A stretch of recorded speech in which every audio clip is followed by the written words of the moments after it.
So guys, आज के इस वीडियो के अंदर हम लोग डिस्कस करने वाले हैं स्मॉल कैप इंडेक्स इन्वेस्टिंग के बारे में। रिसेंटली ग्रो ने अपना नया एनएफओ लॉन्च किया है स्मॉल कैप 250 इंडेक्स इन्वेस्टिंग का, जो कि सब्सक्रिप्शन के लिए ओपन है 9 फैब से 23 फैब तक। तो मेरे साथ में कनेक्टेड है मिस्टर कार्तिक, जो कि एक फाइनेंस एजुकेटर है ग्रो म्यूचुअल फंड से, जिनसे आज हम लोग सीखने वाले हैं कि small cap index fund investing कैसे काम करती है, प्लस इस नए एनएफओ के बारे में भी कई सारी चीजें हम लोग जानने वाले हैं। तो sir, thank you so much for being part here.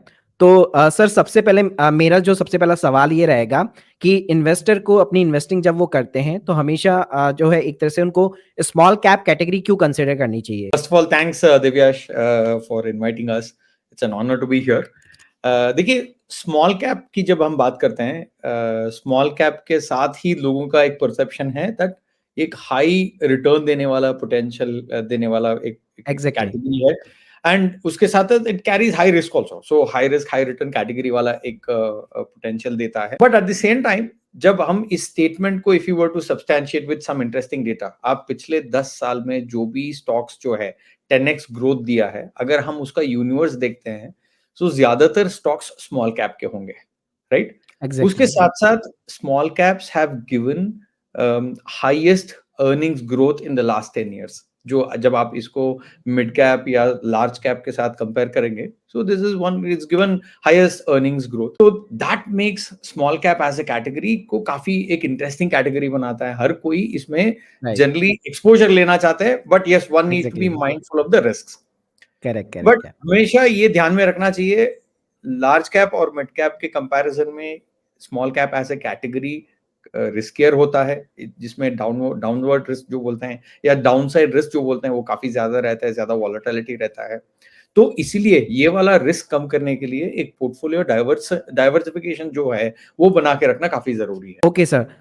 तो सर, ये जो स्मॉल कैप जो 250 इंडेक्स होता है, जैसे हम लोगों ने निफ्टी 50 के बारे में तो सुना है, लेकिन स्मॉल कैप जो 250 इंडेक्स होता है, आखिर वो बेसिकली होता क्या है? आई एम श्योर दिवेश आप जानते हैं, सारे कंपनीज को हम कैटेगराइज किए हुए based on large cap, mid cap, small cap, based on their market capitalization. एक मार्केट कैपिटलाइजेशन का एक फैक्टर्स के बेसिस में हमने डिवाइड किया हुआ है।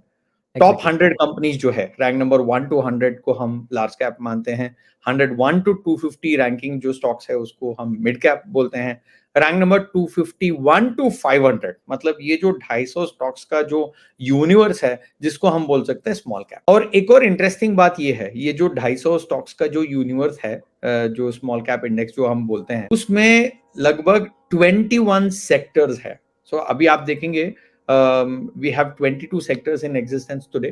Out of 22 sectors, आपको ये जो इंडेक्स जो है, आपको 21 सेक्टर्स का आपको एक्सपोजर देता है। सो दैट मीन्स आपका जनरल सेक्टरल यूनिवर्स का complete exposure on an average आपको मिल जाएगा। बट कोई सोच रहे होंगे इतने स्टॉक्स क्यों चाहिए, एक इतना बड़ा डाइवर्सिफाइड पोर्टफोलियो क्यों होना चाहिए? एक रॉन्ग स्टॉक सेलेक्ट करने का एक डाउनसाइड रिस्क जो है काफी ज्यादा रहता है इन स्मॉल कैप। पिछले 5 साल में जो है, आप जो जब डेटा देखते हो, कौन सा कैटेगरी स्टॉक्स जिसमें ज्यादा हाईएस्ट नेगेटिव रिटर्न्स आया है, वो भी स्मॉल कैप कैटेगरी का ही है, राइट? सो आई मीन, इसको आप लार्ज कैप, मिड कैप के कंपैरिजन में, right? So that means risk भी काफी ज्यादा है, पोटेंशियल भी काफी ज्यादा है। तो एंड वन मोर फैक्टर, कुछ स्मॉल कैप स्टॉक्स में लिक्विडिटी रिस्क भी रहता है। So that's why it is very important for us to have a well diversified portfolio. Okay. तो सर, जैसे बताया कि आपने ये रिस्की भी है, तो बेसिकली एक इन्वेस्टर को जो स्मॉल कैप के अंदर क्यों इन्वेस्ट करना चाहिए? स्मॉल कैप इंडेक्स के बारे में क्यों इन्वेस्ट करना चाहिए, वो तो एक बहुत इंटरेस्टिंग आंसर हो सकता है। देखिए, यहाँ पे अगर किसी एक इंडिविजुअल इन्वेस्टर को या किसी एक इन्वेस्टर को अगर small cap as a category में इन्वेस्ट करना है, इधर 3 ऑप्शंस होते हैं, राइट? पहला है आप डायरेक्ट स्टॉक्स खरीद लो। हायर कॉन्सेंट्रेशन रिस्क हो सकता है, मतलब स्टॉक्स आप कुछ ही सेलेक्ट करेंगे, राइट? हायर कॉन्सेंट्रेशन रिस्क हो गया तो वो आपका पोर्टफोलियो जनरली और भी रिस्की हो सकता है, राइट? आप पहले स्मॉल कैप में इन्वेस्ट कर रहे हो, उसमें भी concentration, it's a very like let's say risky combination हम बोल सकते हैं। एग्जैक्टली। और दूसरा है active funds. Small cap active funds जो है, अभी आप देखेंगे लगभग 24 active funds in the small cap space में। हर एक स्मॉल कैप फंड का फंड सिलेक्शन क्राइटेरिया, जो इथोस जो होता है वो अलग होता है, ओके? और उसके बेसिस में उनका परफॉर्मेंस भी जो है बदलता रहता है, क्योंकि हर किसी का पोर्टफोलियो एग्जैक्टली सेम तो नहीं होगा, तो हर किसी का करेक्ट सर। पोर्टफोलियो अलग-अलग होता है। तो राइट। इसकी वजह से एज़ एन इन्वेस्टर एक और चैलेंज होगा, तो हम कैसे सेलेक्ट करें कौन-सा fund, like let's say fund selection is also a big challenge. और इस साल का बेस्ट परफॉर्मर जो है, ज़रूरी नहीं है अगले साल भी वो बेस्ट परफॉर्मर हो।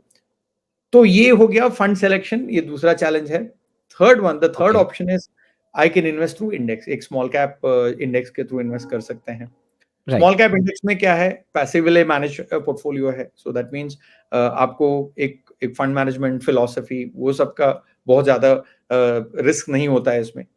और राइट। एक वेल डाइवर्सिफाइड पोर्टफोलियो है, मतलब 250 stocks are there in the portfolio, उसके साथ-साथ आपको 21 सेक्टर्स का एक्सपोज़र भी आपको मिलता है। So from that way small cap index के साथ एक जर्नी शुरू करना would be an easy way to start. तो सर लोगों को ना थोड़ा-सा नंबर्स के अंदर, परफॉर्मेंस के अंदर ज़्यादा इंटरेस्ट होता है। तो हाँ अधिकतर जी। लोग जैसे निफ्टी 50 के अंदर ईज़िली देख लेते हैं कि ठीक है, इंडेक्स ज़्यादा बेटर परफॉर्म कर रहा है।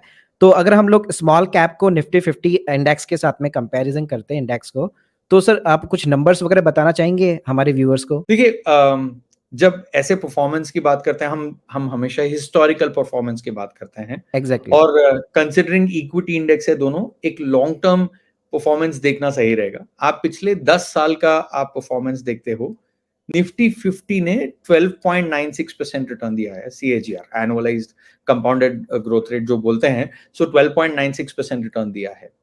उसी टाइम पीरियड में निफ्टी 50 सीएजीआर जो है, निफ्टी 50 का सीएजीआर जो है जी। 18.9% है। तो आप जी। डिफरेंस देखेंगे, ऑलमोस्ट 6% का डिफरेंस है ऑन ईयर बेसिस। करेक्ट। तो इसमें वेल्थ क्रिएशन में कैसे इंपैक्ट पड़ेगा? अगर कोई इस इंडेक्स में पिछले 15 साल में अगर एसआईपी करते 15,200 रुपीज का, at the um, end of 15 years उनके पास लगभग 1 करोड़ रुपया हुआ होता। सो दैट्स जी। How a category like this could help you in wealth तो क्रिएशन। सर अभी जैसे हम लोग देखें तो मार्केट अपने आप में ऑल टाइम जैसे हाई पे भी चल रहा है। तो अभी राइट नाउ जो स्मॉल कैप कंपनीज़ है या जो इंडेक्स है, उसका क्या ठीक वैल्यूएशन है अभी इन्वेस्ट करना? मार्केट हाई जब ऐसे नंबर देखते हैं तो जनरली एक डर तो लगता ही है, इस लेवल हुँ, में हमें इन्वेस्ट करना है कि नहीं। हुँ, बट जब हम वैल्यू हाई है, हम एक एब्सोल्यूट नंबर दे के उसको जज करना मुझे लगता है शायद गलत रहेगा। अलग-अलग वैल्यूएशन पैरामीटर्स है, उसको देख के हम कंक्लूड कर सकते हैं या हमें डिसीजन लेने में मदद करेगा। ऐसा एक वैल्यूएशन पैरामीटर है, आई एम श्योर आप भी जानते हो दिनेश, लाइक कि P ratio, right. Price to earning ratio जो अर्निंग बोलते रेशियो। हैं।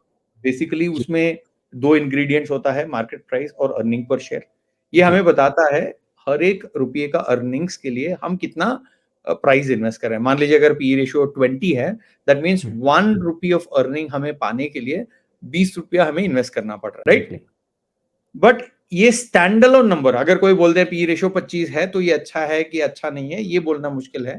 आप इसको किसी के साथ कंपेयर करोगे तो आपको पता चलेगा ये एक्सपेंसिव है या रीजनेबली वैल्यूड है, कंक्लूड करना थोड़ा ईजी होगा। तो हम इस इंडेक्स जो है, स्मॉल कैप 250 इंडेक्स जो है, उसका पी रेशियो इंडस्ट्री में जो एक्टिव स्मॉल कैप फंड्स है जो है, उनका पी रेशियो जो पोर्टफोलियो का पी रेशियो है, उनके साथ जी, कंपेयर करेंगे तो हमें एक आइडिया आएगा। अभी एक्टिव फंड्स का जो एवरेज पी रेशियो जो है वो करीब 42.62 चल रहा है। ओके, आप उसी के कंपैरिजन में आप देखोगे स्मॉल कैप 250 इंडेक्स का जो वैल्यूएशन है दैट्स अबाउट 25.62। तो मतलब पी ओके, मल्टीपल जो है compared to active funds, this is much lower. और उसके साथ-साथ आप इसी इंडेक्स का, मतलब स्मॉल कैप 250 इंडेक्स का पिछले 5 साल का जब आप परफॉर्मेंस देखते हो या ट्रैक रिकॉर्ड देखते हो पीई का, it's the current numbers are below last 5 years average numbers. So from that way, this is where the valuation stands. तो सर आप हमारे व्यूअर्स को बताना चाहेंगे कि ग्रो का जो एनएफओ आ रखा है स्मॉल कैप 250 इंडेक्स फंड, तो उसके अंदर क्यों इन्वेस्ट करना चाहिए? देखिए, इंडेक्स फंड्स में इन्वेस्ट करना जो है, जो इंडेक्स फंड को एक शॉर्ट लिस्ट करना, कौन सा इंडेक्स फंड में इन्वेस्ट करना है, तो वो बहुत जी, सिंपल एक पैरामीटर से हम डिसाइड कर सकते हैं। वो एक पैरामीटर है ट्रैकिंग एरर। अगर ओके, ट्रैकिंग एरर ज्यादा है तो जी, मतलब वो इंडेक्स से परफॉर्मेंस से काफी दूर रहेगा दूर इन्वेस्ट रहेगा। पोर्टफोलियो ऑफ द जी, जी, फंड। अगर ट्रैकिंग एरर कम है तो आपका फंड का परफॉर्मेंस जो है वो इंडेक्स परफॉर्मेंस के साथ काफी करीब रहेगा। ट्रैकिंग एरर मतलब क्या है? आपका फंड का पोर्टफोलियो वर्सेस इंडेक्स का पोर्टफोलियो कितना मिल रहा है, राइट? आई मीन, या जिसको आप बोलते हैं ना mirroring the portfolio. Okay, got it. अलग अलग वजह से ट्रैकिंग एरर हो सकता है। उसका एक वजह जो है, इंडेक्स का वेटेज जो है ना वो बदलता रहता है प्राइस चेंज की वजह से। जी, ये जब प्राइस चेंज होता रहता है, इंडेक्स का वेटेजेस भी बदलता रहता है। सो इन एन इंडेक्स फंड इसको भी हमें एक्टिव रिबैलेंसिंग करना जरूरी होता है। मान जी, लीजिए ये रिबैलेंसिंग अगर 1 हफ्ते में या 2 हफ्ते में एक बार कर रहे हैं, तो वो जी, गैप की वजह से ट्रैकिंग एरर आ सकता है। जी, जी, तो ग्रो ने एक internal in house proprietary technology develop किया है, जिसको हम बोलते हैं स्पीयर टेक्नोलॉजी। ये टेक्नोलॉजी जो है, एक पोर्टफोलियो को रेगुलरली रीबैलेंस करने का एक अपॉर्चुनिटी देता है। बिकॉज ऑफ दिस रेगुलर और फ्रीक्वेंट रीबैलेंसिंग, ट्रैकिंग एरर जो है वो कम होना चाहिए। सो लोअर जी, tracking error helps you in bridging the gap. Okay, So that's where I think this particular portfolio will stand. Okay, got it. तो sir अब ये सवाल आता है कि कई सब टाइप के इन्वेस्टर होते हैं, जैसे जिनको कम रिस्क लेना है, कुछ एग्रेसिव इन्वेस्टर्स होते हैं, राइट? कुछ कंजर्वेटिव होते हैं। तो किस टाइप के इन्वेस्टर कैटेगरी को जो है ग्रो के स्मॉल कैप 250 इंडेक्स फंड में इन्वेस्ट करना चाहिए? दिव्याश, ये तो बहुत क्लियर है। There is no doubt, small cap as a category में रिस्क रिलेटिवली ज्यादा रहता है compare to large and mid cap. जी, so this is typically meant for जो इन्वेस्टर्स जिनका रिस्क लेने का क्षमता जो है जिनका ज्यादा है, उनके लिए सूटेबल है। और जी, रिस्क ज्यादा लेने का क्षमता alone will not be sufficient. आपका इन्वेस्टमेंट होराइजन भी लॉन्ग टर्म होना चाहिए। सो ये दोनों को साथ में देखना बहुत जरूरी है। जी, और दूसरा पैरामीटर जो है, जिन लोगों को एज एन इन्वेस्टर लगता है कि स्टॉक सिलेक्शन करना मुश्किल है, या इतने सारे एक्टिव फंड्स में मुझे मुश्किल लग रहा है कौन सा एक्टिव फंड से मैं अपना जर्नी शुरू करूं, तो ऐसे लोग भी ये फंड एक्चुअली कंसिडर कर सकते हैं। बट देखिए, एक एक आइडिया है कि जब भी आप अपना एक इन्वेस्टमेंट डिसीजन लेते हो, इट मेक सेंस आप अपना फाइनेंशियल एडवाइजर से कंसल्ट करके अपना पोर्टफोलियो डिसीजन लीजिएगा। I mean that's what my view है। तो sir thank you so much sir, इतना सबको समझाने के लिए कि स्मॉल कैप 250 इंडेक्स कैसे काम करता है। प्लस आपने ग्रो के एनएफओ को भी जो है बहुत अच्छे से ब्रेक डाउन किया। तो व्यूअर्स को भी मैं यही सजेस्ट करना चाहूँगा कि कोई भी इन्वेस्टमेंट डिसीजन बनाने से पहले खुद की भी रिसर्च कीजिए, और आप अपने फाइनेंशियल एडवाइजर से भी यहाँ पे ज़रूर कंसल्ट कीजिए। So sir thank you so much for being part thanks, here. Thanks Divya. Mutual fund निवेश बाजार जोखिम के अधीन है। योजना संबंधी सभी दस्तावेजों को ध्यान से पढ़ें। Mutual fund investments are subject to market risks. Read all scheme related documents carefully.